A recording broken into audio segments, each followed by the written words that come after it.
Hey, my name's Izzy, this is Rolling Virtual Cards, and this is The Doctors Are in the House. It's a podcast. The same podcast I've always been doing. It's a magical podcast. Very magical. In fact, it's so magical, we're talking about the Doctors. I love the Doctors. I love Doctor Who. I'm a terrible, awful, horrible fan of Doctor Who. I've watched 2 episodes. I love the concept. I really should watch some more. I don't know. Here's my cat. But anyway, speaking of doctors, I thought I would talk about the individual doctors and their companions and how I see them. Which companions go best with which doctor. So the way this is going to work is we're going to go through each doctor.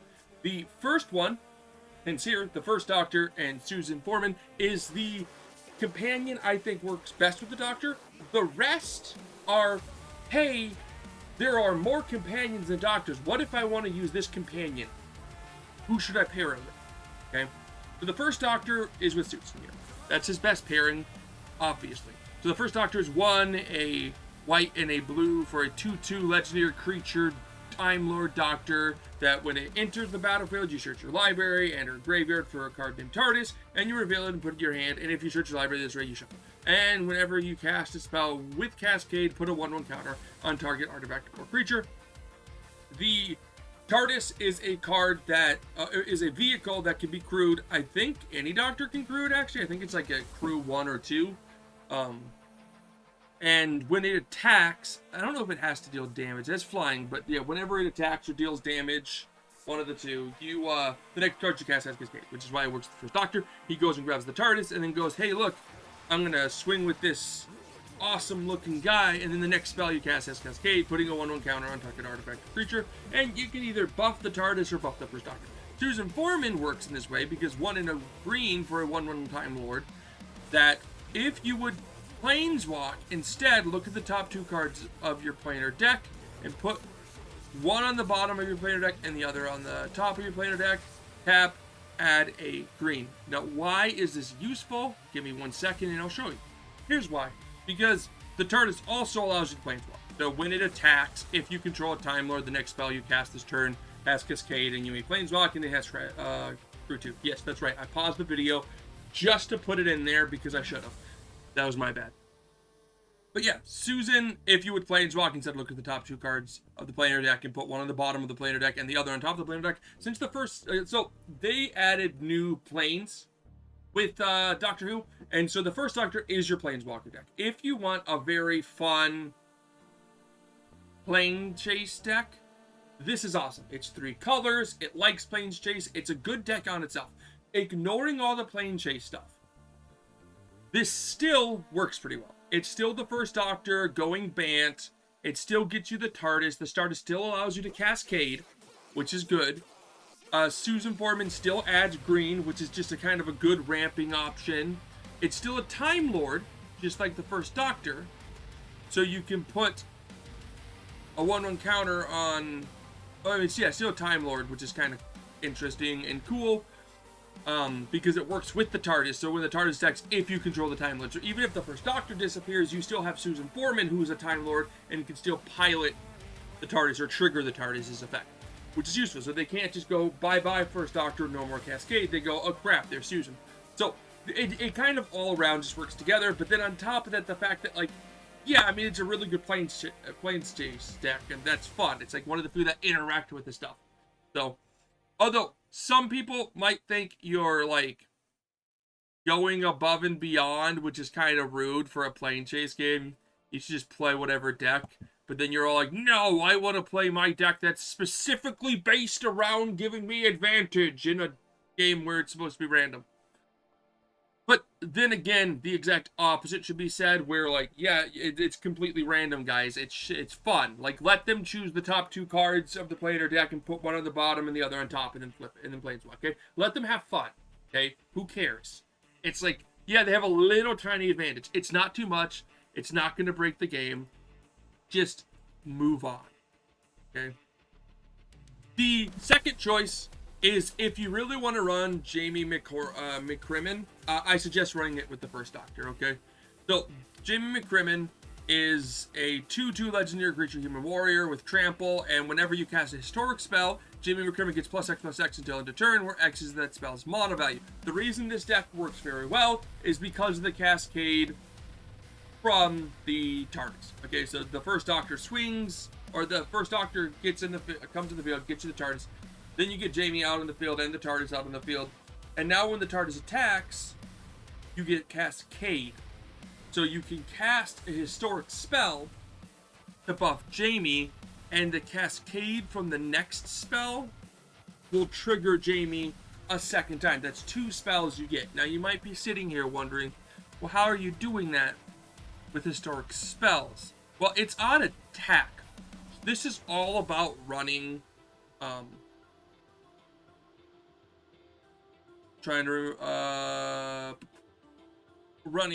flash cards. Cards with flash are ways to give stuff flash, so you can cast your historic spells, especially like artifacts.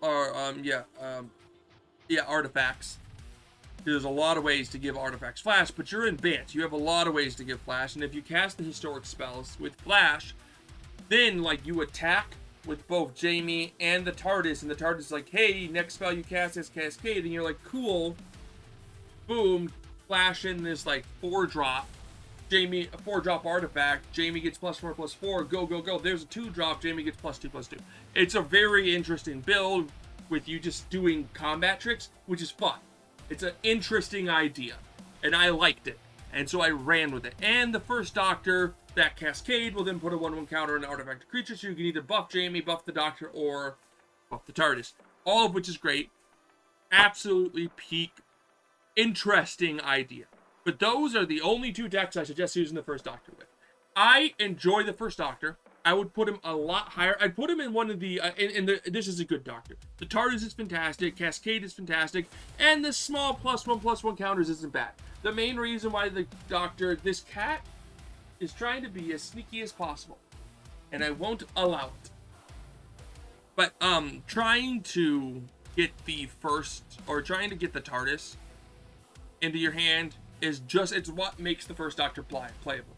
So honestly, almost every other partner could work with the first Doctor. It gets you a card advantage. Right off the bat, it goes, hey, here's a TARDIS, it's got flying, I can crew it, I give you 2 colors. They're both good colors, so if you wanted to pair the first Doctor with like basically anything, I could see you being okay with that. But those are the 2 I would suggest. I think the rest have better pairing. So, let's go on to the second Doctor. Best one for them is Vizlor Tarloff. So, the second Doctor is 2, a white, and a blue for a 2/4 Time Lord Doctor, that whenever players have no maximum hand size, and how civil of you. At the beginning of your end step, each player may draw a card. Each opponent who does hand attack you or permanent you control during your next turn. Simply put, a lot of people are going to choose to draw the card. People like card advantage. They're just like, I just won't attack you. That's fine. You're being friendly. But Vizsla Tarloff is 3 and a black for a 2/5 legendary creature rogue that deal with the Black Guardian. When Vizsla Tarloff enters the battlefield, you may have an opponent gain control of it. If you do, it's goaded for as long as they control it. At the beginning of your end step, draw a card, then you lose life equal to the number of cards in your hand. This is a hug me tight deck, right? So it's a hug stack because the second Doctor's like, everyone draw cards. And Vizsla Tarloff's like, hey, you have to draw cards, but guess what? Ow, that hurts. So you're going to fill their hands with a lot of fun card draw, just like drawing, oh, next card, and a next card, and a next card, and a next card. And oh, I gotta draw 5 cards this turn. I can't play all these cards. And I have no maximum hand size. I end my turn. Oh, Vizsla Tarloff, I have 10 cards. Take 10, lose 10 life. Well, actually, I have 10 cards. Vizsla Tarloff says, draw another. Lose 11. So, it's fun. It's interesting. It's in Esper, which is like my favorite color pairing. Don't at me. And it's just a good deck. The second Doctor does have another choice. It does. But this is his best. I think this really shows off what the second Doctor is doing, which is pretending to be civil, but he's actually just using you. Whereas here, Leela, Civiteam Warrior is 3 and a green for 3/3 human warrior. That whenever an opponent draws a card, except the first one they draw on each of their draw steps, you put a 1/1 counter on Leela's Civiteam Warrior. Still a hug deck, but instead of being sneaking, going, here's a creature you need to have, you have to hit your opponents with it, and it's gonna hurt you. Leela's like, big, strong woman I beat up everyone, right? So the second doctor's like, hey, you guys want to draw cards? And everyone's all like, well, we could, but if all 3 of us draw a card, then Leela's gonna get +3/+3, 3/1/1 counters. It's like, well, I mean, so what? It doesn't have any special evasions or stuff, run evasion stuff. Put it in the deck. But besides that, you're still running a hug deck. You're still going to add extra ways to give people hugs, so people are going to like you. And Leela's going to get big, and you're going to protect Leela, and then Leela's going to punch people. Because if you're having them draw like 3 or 4 cards per turn, yeah, the first card they draw doesn't matter, but the other 2 or 3, buffs Leela. And so it's fun. It's an interesting idea, and it's the best way to play Leela. Because none of the other commanders work with Leela as much. Okay?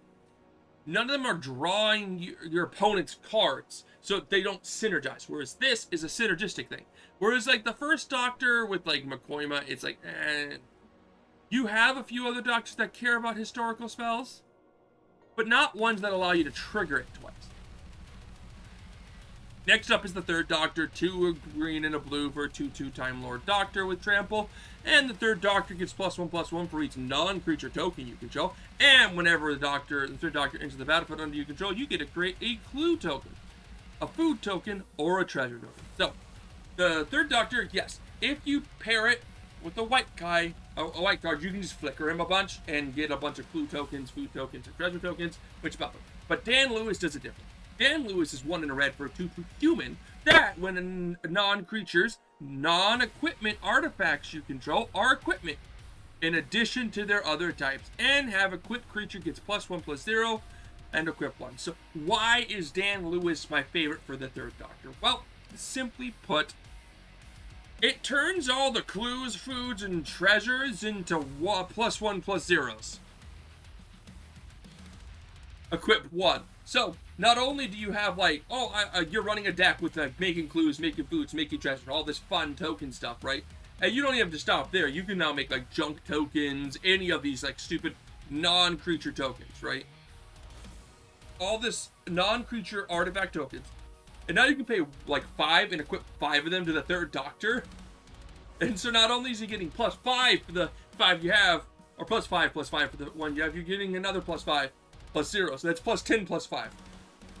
And it's just the concept of the third Doctor just being all like, oh yeah, treasure. This is a golden candlestick, and haha, I got a salami, and oh yeah, this is a clue. This was a handkerchief. Yeah, that's definitely a clue. I don't want to know what's on that. Let's go. And then he just keeps piling more and more stuff all over him to fight.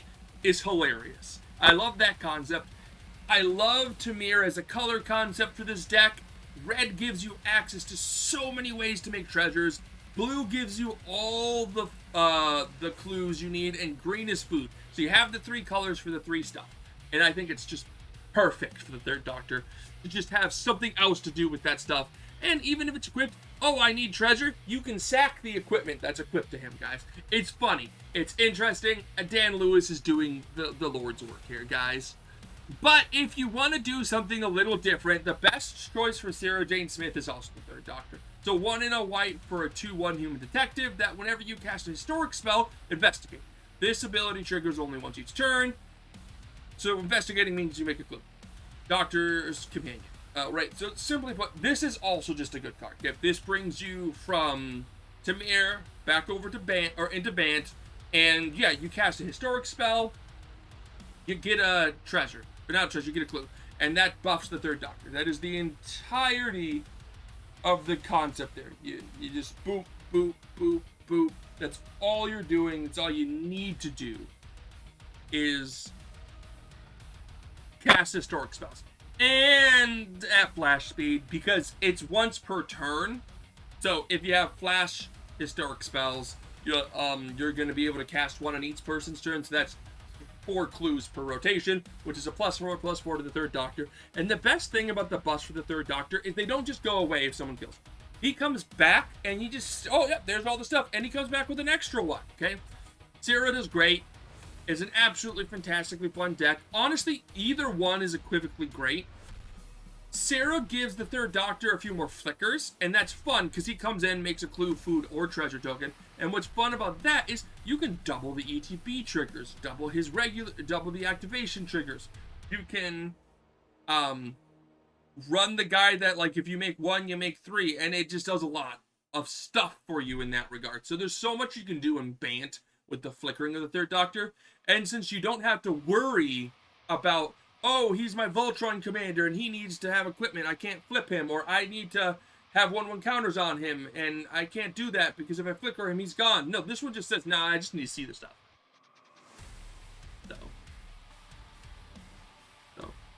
Next up is the fourth Doctor, and I love this guy. He's probably my favorite, one of my favorite art, like, designs of a Doctor, right? Just the art style ways, the way he looks. I love the curly hair and stuff. I need to watch the series, guys. I really do. The fourth Doctor is 2 green and a blue for a 4/4 Time Lord Doctor that you may look at the top card of your library at any time. And would you like a? Once each turn, you may play a historic land or cast a historic spell from the top of your library. When you do, create a food token. So the fourth Doctor's decks are 90% historic cards, if not 100. It's kind of hard to push it to that next level of 100 because running all historic lands, which is just legendary and artifact lands, isn't the easiest. And you're gonna notice that a lot of the cards that work with them aren't a third color. That's gonna bother some people. If you really want to find a third color, you could probably do that. But the fourth Doctor to me works best with Graham O'Brien. After looking at all the guys, I said Graham O'Brien worked best. Why? Because for 1 and a green, you get a 2/2 human pilot with Paradox. Okay? Whenever you cast a spell from anywhere other than your hand, you create a food token. In the fourth Doctor, when you cast the spell from the top of your deck, you create a food token. So this doubles food token. This goes, I cast this historic spell from the top of my deck, Graham O'Brien gives me a food token, the fourth Doctor gives me a food token, okay? Is it perfect? No. But when looking at all the different options, the fourth Doctor is just kind of like a historic card advantage. It gives you 1 extra card a turn, and it's on the top of your deck, and it happens like most of the time.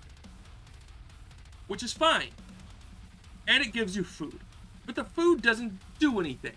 So unless you can use the food, the companion's probably not the best. And Grandma Brian's all like, well, I can also give you food. And so the double up of foods is nice. It's an interesting idea. It synergizes well, okay? Being able to get the fourth Doctor out, get Grandma Brian out, and just be all like, I'm going to cast this top card. And like Sensei Divining the top of your deck, so you can always make sure there's something to play, and you're like, boop, or just put the top back on top and cast that if needed, right? And get 2 foods, and then just make a food deck. This is a food deck, and I like food decks. I think there's enough ways to make it work, and yeah, I'm going to stick by thinking Graham O'Brien and the fourth Doctor is the best combination for the fourth Doctor. But let's say you don't like Graham O'Brien. Who else works with the fourth Doctor? Well, unfortunately, it's another 2-color combo, and that's with Ace Fearless Rebel. For 3 and a green, you get a 2/2 human rebel with Nitro 9. Whenever Ace Fearless Rebel attacks, you may sacrifice an artifact.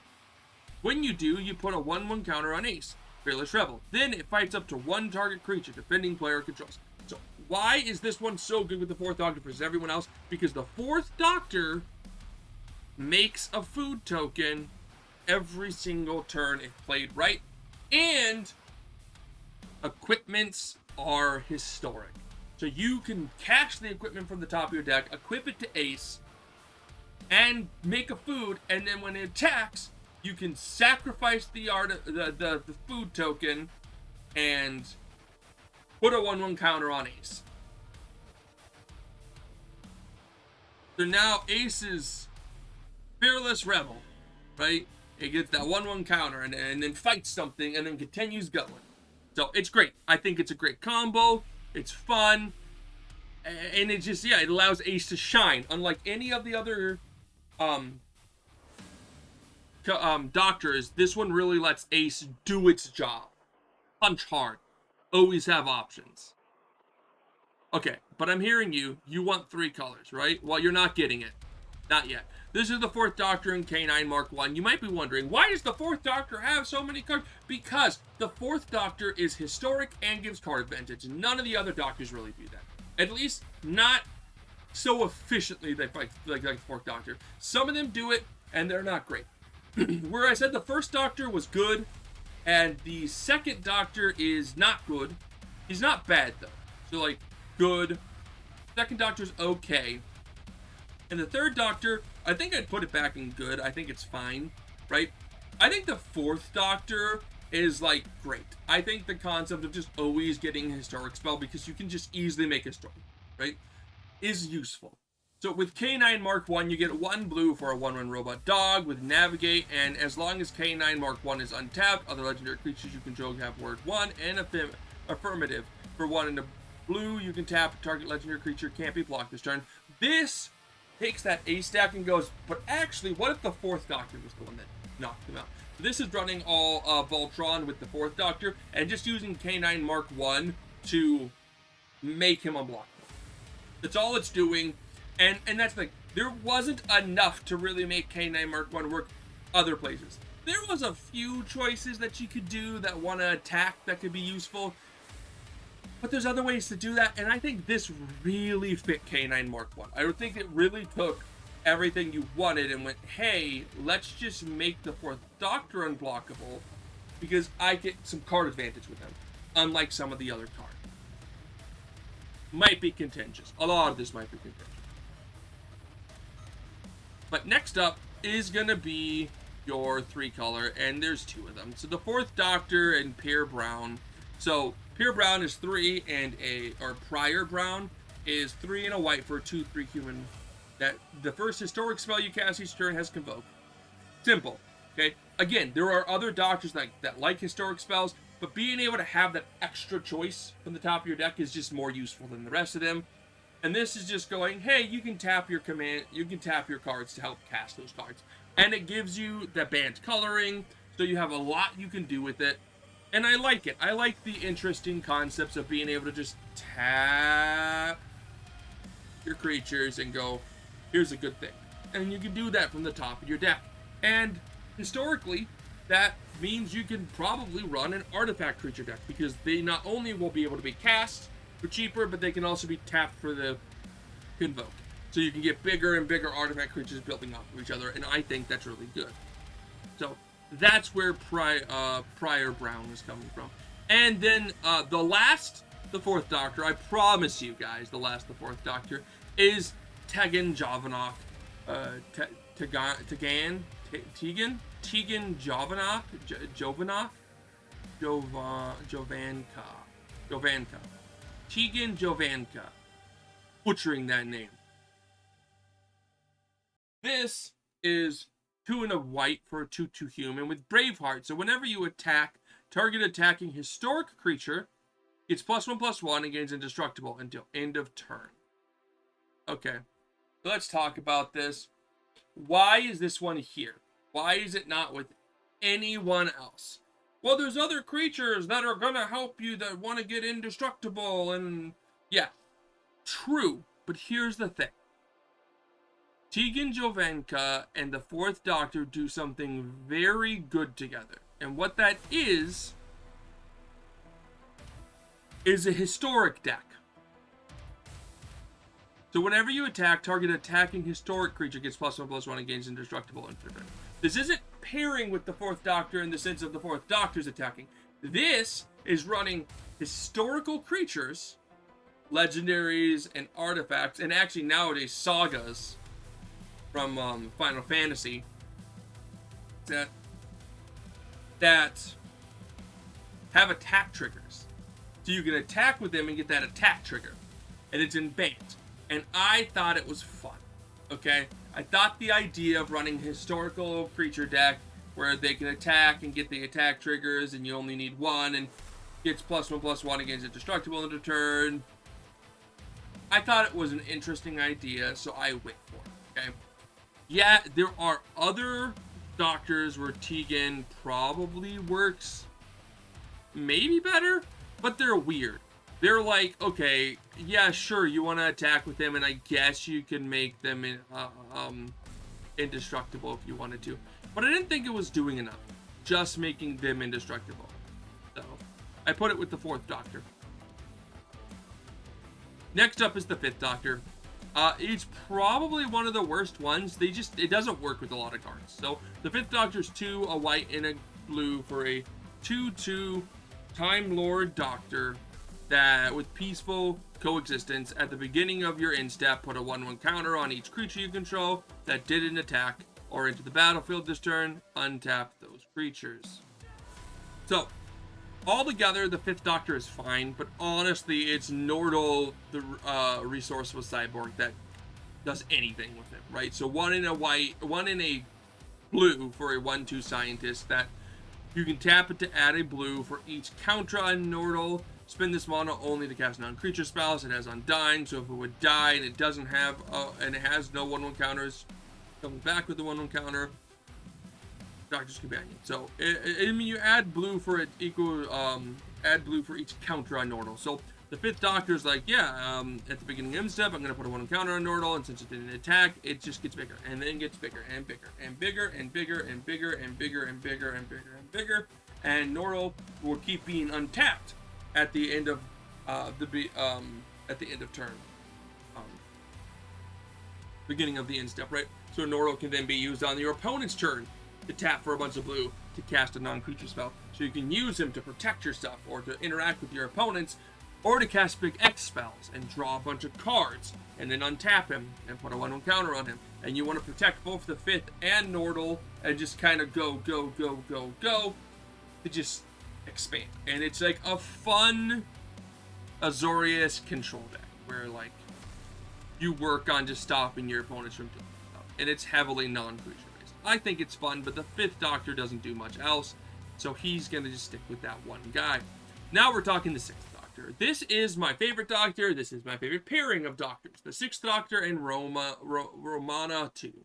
Romana the 2nd. So the 6th Doctor is 4, a green and a blue for a 3/3 legendary creature, Time Lord Doctor, with Time Lord's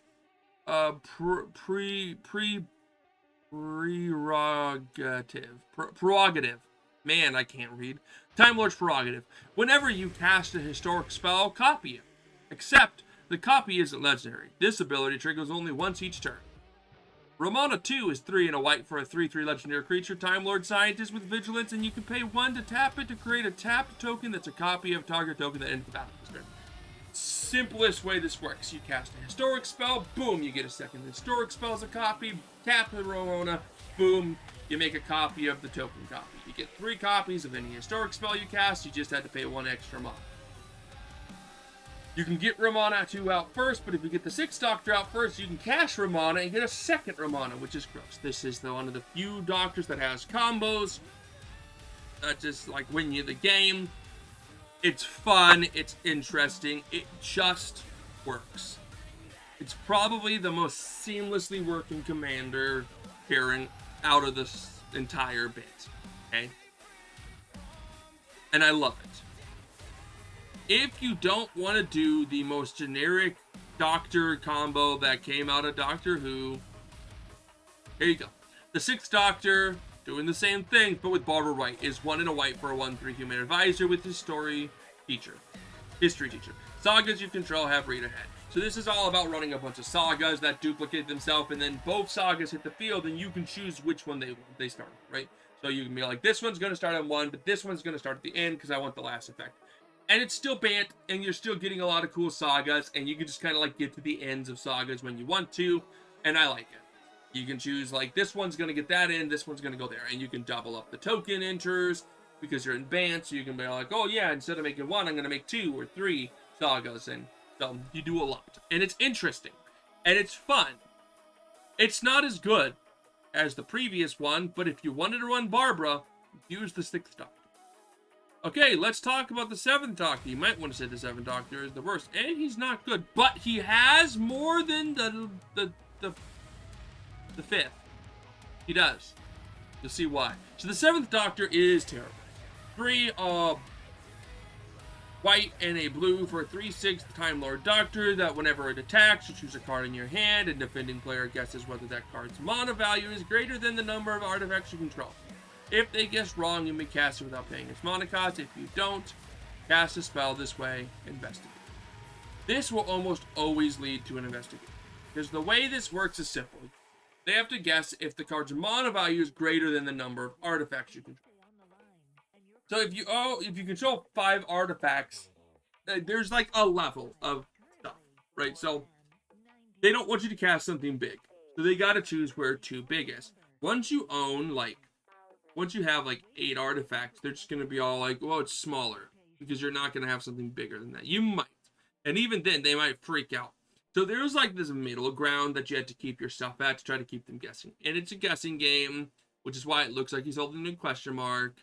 And it's funny, but it relies on your opponents too much. So why does it work with Nissa of Traken? Well, for 3 and a blue, you get a 3/5 human scientist that has you have no maximum hand size, and whenever Nissa of Tarkin attacks, you get to sacrifice X artifacts. When you do, sacrifice 1 or more artifacts this way, tap up to X target creatures, and draw X cards. So Nissa works because it fills your hand, so you have more options to try to trick your opponent. And because you're running a bunch of artifacts, because you're making a bunch of you're investigating a bunch, you're making a bunch of clues. The clues could be sacks to Nissa, but then on top of that, you're just running a big artifact deck. And also, like, I needed to find a commander or a card for the 7th Doctor, and that was the best one I could find.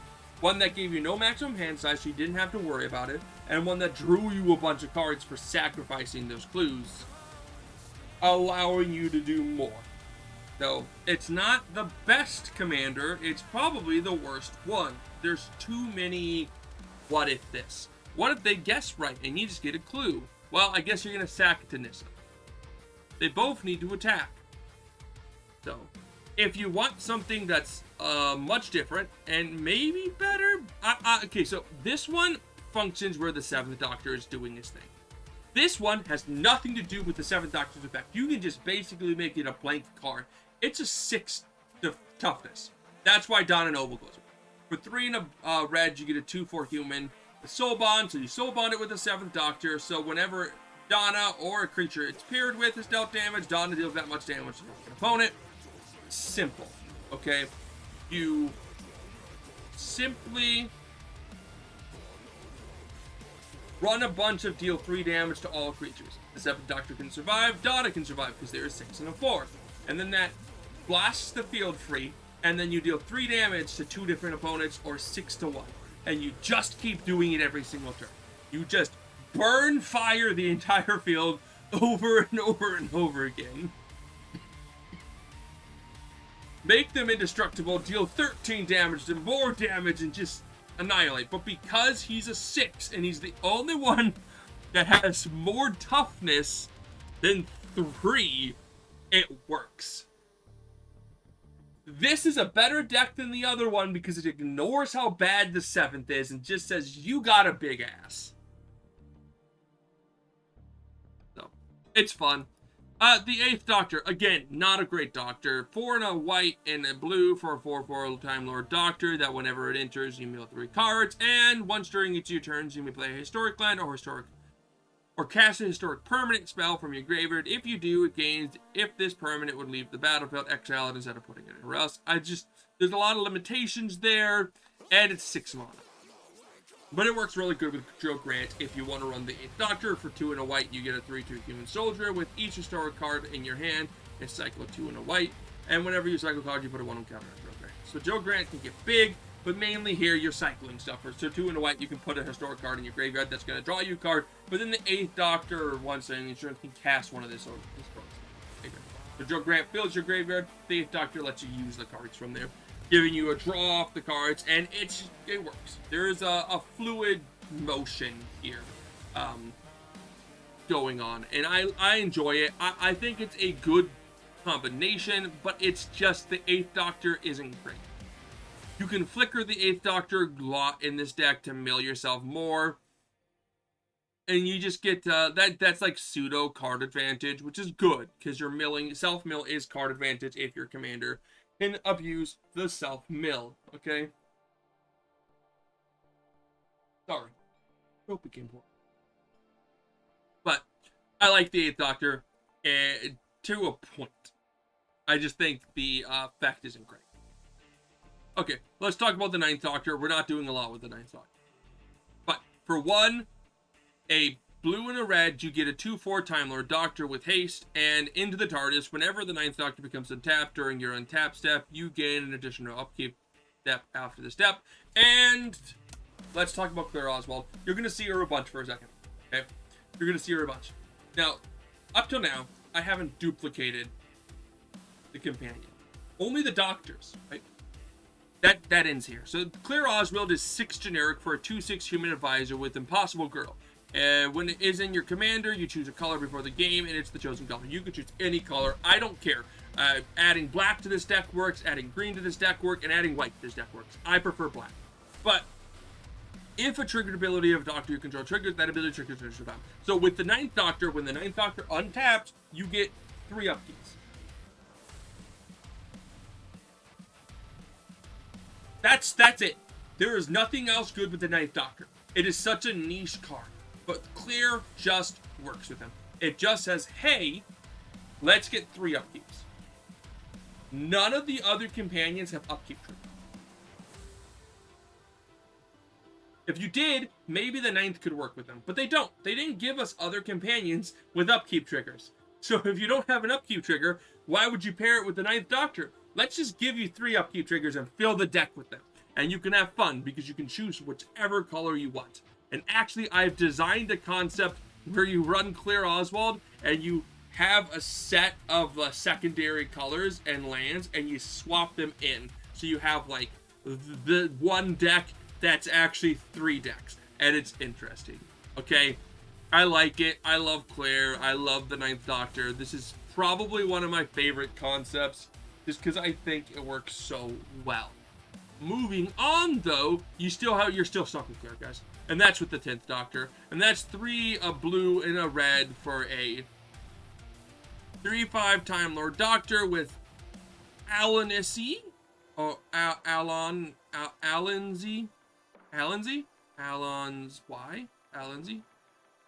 This is the David Tennant one. I need to watch Doctor Who, guys. I really do. Whenever you attack, exile cards from the top of your library until you exile a non-land card. Put 3 time counters on it. If it doesn't have suspended, gains. And timey-wimey. For 7 generic, you get time travel 3 times. Activate only sorcery. So, yeah, you attack a bunch, you get a bunch. But here's the thing. Triggered effects. Triggered effects. Not timey-wimey, but Alan's Y? Alan's D? I think it's Alan's Y. Alan's Y? I don't know. That first one, you get 2. So that gives you 2 hits each time, making the 7 even better because you can use it on more cards. So it's gross. It's broken. It's probably, honestly, any deck with Claire is really good because you get double triggers off of them, and they're both such good cards. The 10th Doctor is gross. The problem with the 10th Doctor is the best cards you normally get tend to be extra turn spells, and it makes it annoying. You're going to see me move that cat a lot right now. I apologize, guys. But, yeah, I enjoy the 10th Doctor in this deck, but extra turn spells are the best ways to play him, and extra combat steps so you can get more triggers off of him. Don't hate me. Hate the game. If you want to build him as not extra turns, that's fine. Just don't put them in the deck and run other big cards instead. There's that. So moving on from moving on from Claire, we get Rose. So the 10th Doctor has a few guys, actually. So Rose Taylor is great with the 10th Doctor. This is 1 and a white for a 2/2 human that whenever it gets +1/+1 for each. Oh, excuse me. Big sneeze there. Uh, it gets +1/+1 for each time counter on it, and whenever it attacks, you put a time counter on it for each suspended card you own and each other permanent you control with a time counter on it. So Rose Taylor works really well with the 10th Doctor because the 10th Doctor is going to constantly attack and hand you those suspended card, 1 card, 2 card, 3 card, and you can keep them suspended because time travel works both ways. You can either put 3 on them or remove 3, so you can keep boom, boom, boom, holding, and Rose gets like +1/+1 for each time counter on it, and when it attacks, you put a time counter for each suspended card you own. If you keep them in the background, and you have 1, 2, 3, 4. There's other ways to double as effects, 5, 6 cards. You're like, yeah, I attack, I get 6 1/1 counters on Rose Taylor. Absolutely nonsense. I love it. It gets you a really big Rose Taylor who's just gonna one punch someone, which is super cool. Okay. And aside from that, if you want to do something slightly different and you want to go back to just a 2-color deck, Adric Mathematical Genius is pretty good too. For 1 in a blue, you get a 1/1 human artificer. For 2 in a blue, you can tap it to copy target activated or triggered ability you control. They may choose new targets for the copy. Ultimate sacrifice for 1 in a blue, you can sacrifice it to counter target activated or triggered. So this one is similar to Claire, except Adric is like, hey, way worse. But it's cheaper. So you tap it to copy target activated or triggered ability. So this one, the cards you want to get with the 10th Doctor are other ways to untap Adric, make his effects cheaper a little bit, and other cool activated and triggered abilities that Adric can double that are fun and interesting in that way. And then, yeah, you can sacrifice it to counter something to just really protect, like, your Doctor, which is also good. But overall, I don't think it's as good because it's stuck in 2 colors, but aside from that, I mean, the thing is doubling up timey-wimey almost does nothing. Like, almost does nothing, because your stuff has 3 time counters, so why would you need to double it, right? Like, you're not getting a lot out of doubling up timey-wimey unless you have a different suspend card that has more than 3. But other than that, yeah, your deck, instead of extra turn spells, you're running a lot of, like, activated and triggered ability cards to get Adric going, so I like that idea. Moving away from the 10th Doctor onto the 11th Doctor. Here's a few. So the 11th Doctor is 1 white and a blue for a 3/2 Time Lord Doctor with I Am Talking. Whenever the 11th Doctor deals combat damage to a player, you may exile a card from your hand with a number of time counters on it equal to its mana value. If it doesn't have suspend, it gains suspend. Well, let's talk about that, right? So,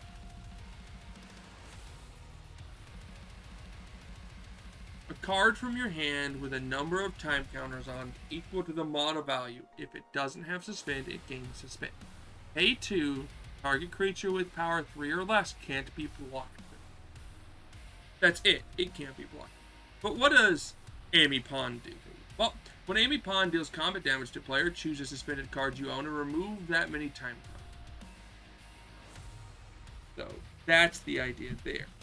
So what you're doing here is you're attacking with the 11th, hitting them, dealing combat damage, and then you're exiling a card from your hand with a number equal to its mana value, but you're paying 2 to make it so that Amy can't be blocked. You can also just pay 2 to make it not blocked.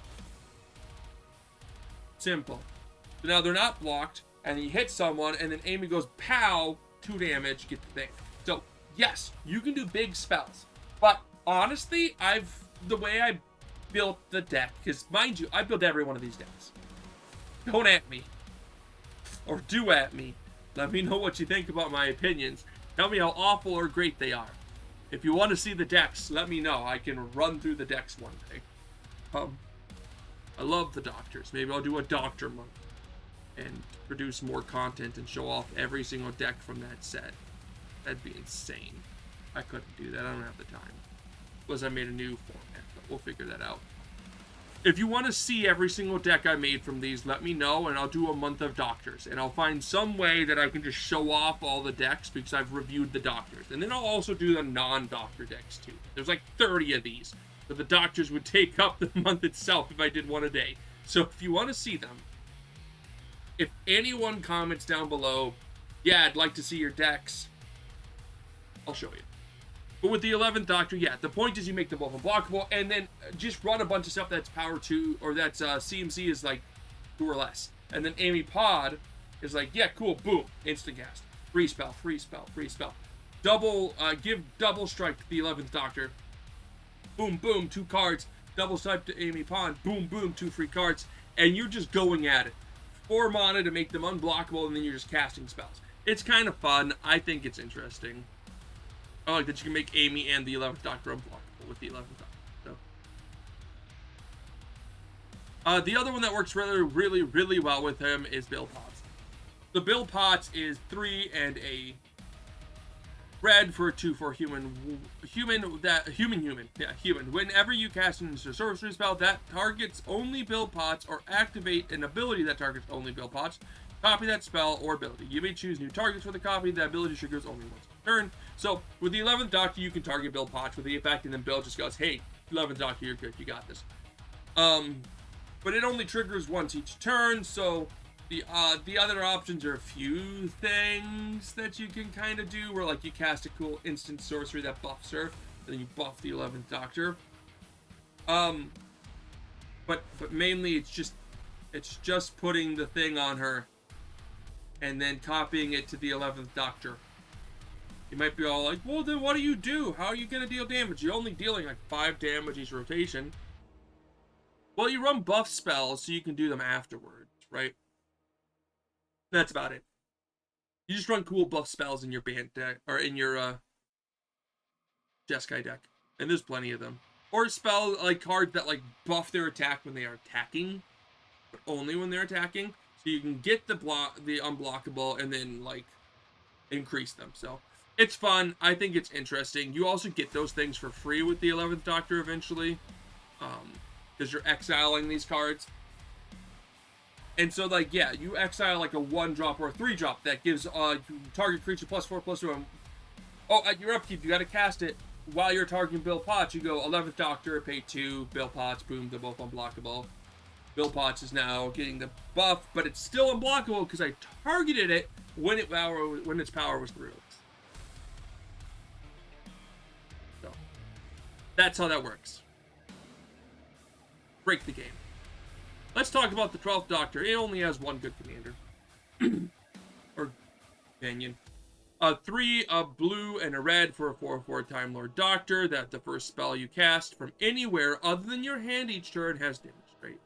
So you may cast this spell and you may copy it. If you do, choose an opponent to also copy it. A copy of a permanent is a token. Whenever you copy a spell, put a 1 counter on the 12th Doctor. Ian Chesterton is 2 and a white for a 2/3 human scientist with science teacher. Each target or each saga spell you cast has replicate. The replicate cast is equal to its mana cost. When you cast a saga, copy it for each time you've paid it. Replicate costs copies of the permanent into the battle tokens. So you might be wondering, what? How does this work? How does this even function? Right? Well, ignore that top part. Whenever you copy a spell, put a 1/1 counter on him.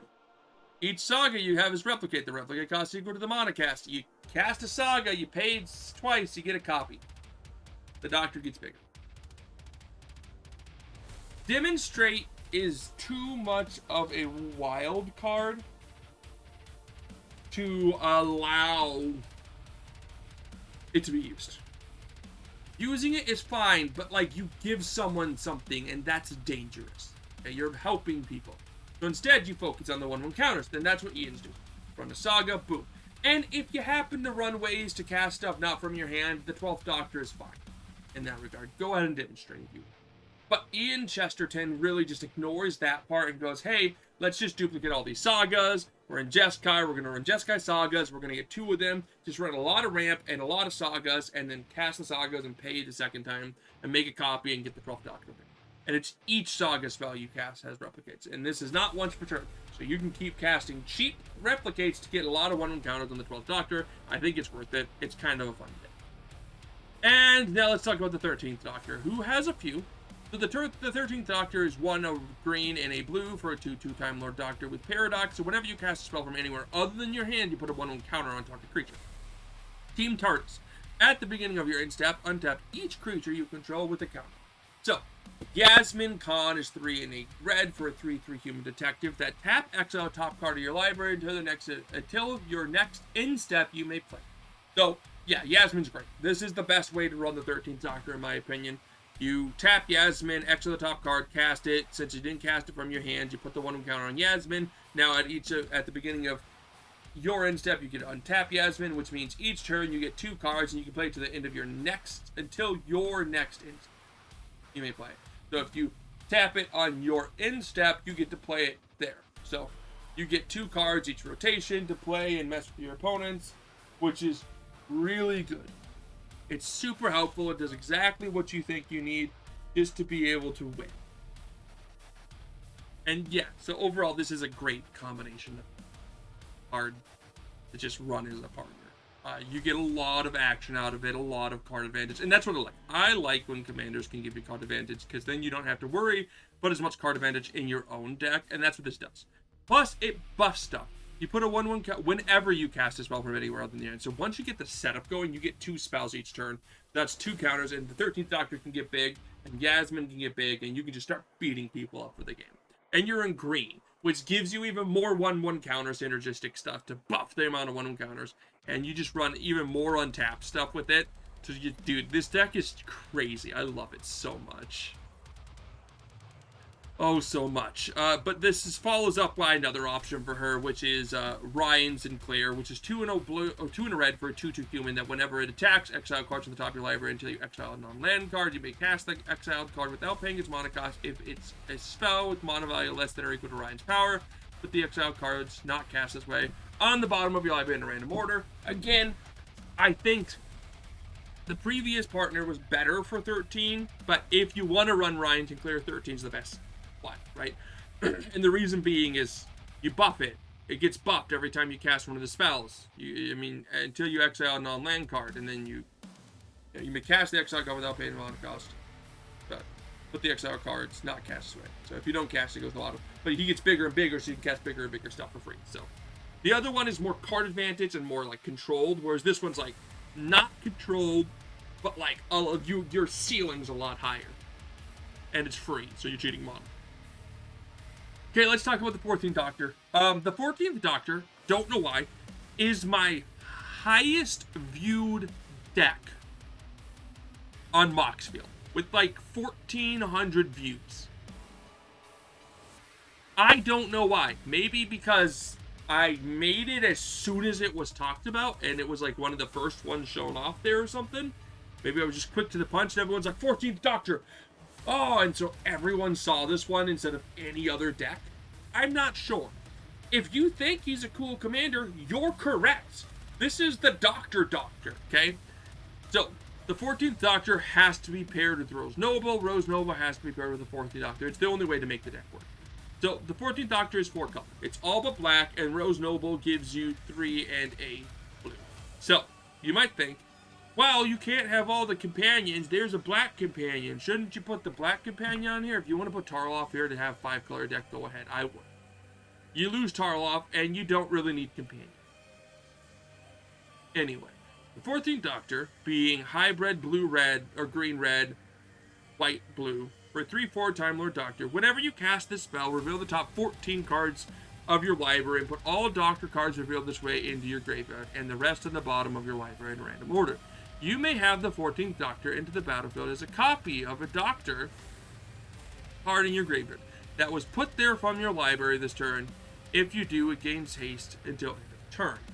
Rose Noble is 3 and a blue for a 2/3 human with Ward 2 whenever you cast a Doctor spell or a creature spell with Doctor's Companion, draw a card.